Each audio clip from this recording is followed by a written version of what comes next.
La chute de Lucifer, devenu le diable ou Satan. Au commencement, Dieu créa les cieux et la terre. Mais avant cela, Dieu avait aussi créé d'autres types de personnalités, pour vivre avec lui dans les demeures célestes, directement dans sa présence divine. Ce sont les anges, les archanges, les chérubins, et les séraphins. La Bible nous parle des anges comme Gabriel et Michel, qui font partie de ces êtres magnifiques. Ils interviennent souvent dans notre monde physique. Mais parmi ces êtres angéliques que Dieu avait créés, il y en avait un en particulier, qui se distinguait par sa beauté, et sa splendeur. Il était connu sous le nom de Lucifer, ce qui signifie astre brillant. Il était l'ange qui était le plus beau, et le plus important, que Dieu ait jamais créé.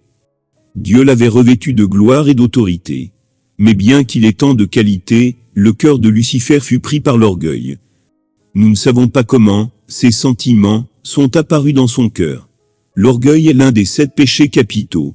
L'orgueilleux Lucifer s'est considéré tellement parfait et important, qu'il décida de créer son propre trône, qu'il allait placer au-dessus de Dieu, se proclamer Dieu, et se faire adorer par les autres créatures que Dieu a créées. Pour accomplir son plan, Lucifer est allé en mission de recrutement. Il a réussi à tromper par le mensonge, un tiers des anges qui étaient dans le céleste, pour renverser le trône de Dieu. Avec un tiers de ces êtres angéliques, qui peuplaient les cieux, Lucifer entra dans une rébellion ouverte contre son Créateur. Avec sa cohorte, il a déclenché une bataille pour la conquête du trône du ciel. Mais ces anges rebelles rencontrèrent une opposition, dirigée par l'archange Michel. Le fait que Lucifer n'ait pas réussi à tromper tous les anges, est la preuve que Dieu a aussi doté les anges du libre arbitre. La capacité d'accepter, ou de rejeter l'amour de Dieu. Malgré toute sa puissance, Lucifer n'a pas réussi à vaincre Michel et son armée. Lucifer et ses mauvais anges vaincus, furent expulsés du ciel. Lucifer subira aussi une punition encore plus grande. Celui qui était autrefois le plus bel ange, devint le dragon, l'odieux Satan, ce qui veut dire l'adversaire de Dieu. Mais bien que vaincu, et expulsé de la présence de Dieu, des demeures célestes, Satan, toujours en rage d'avoir raté son coup, décida de s'attaquer à la création terrestre de Dieu. L'humanité elle-même, qui avait été créée à l'image et à la ressemblance de Dieu. Satan entra dans le jardin d'Éden, en prenant une forme reptilienne. Une fois de plus, par le mensonge, il réussit à convaincre Adam et Ève, de désobéir à Dieu.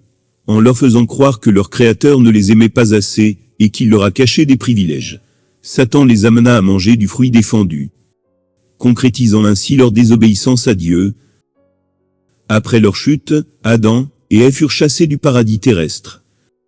Dans la suite, Satan et ses anges déchus consacreront tous leurs efforts à éloigner l'homme de Dieu, toujours par le mensonge et le péché. Lucifer devenu Satan, et les anges qui l'ont suivi, ont rejeté l'amour de leur Créateur.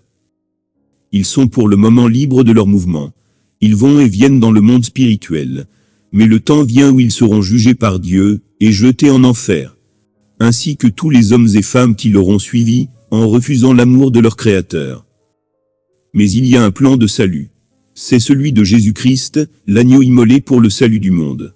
Quiconque croit et accepte Jésus-Christ, comme son Seigneur et Sauveur, sera sauvé de la condamnation éternelle.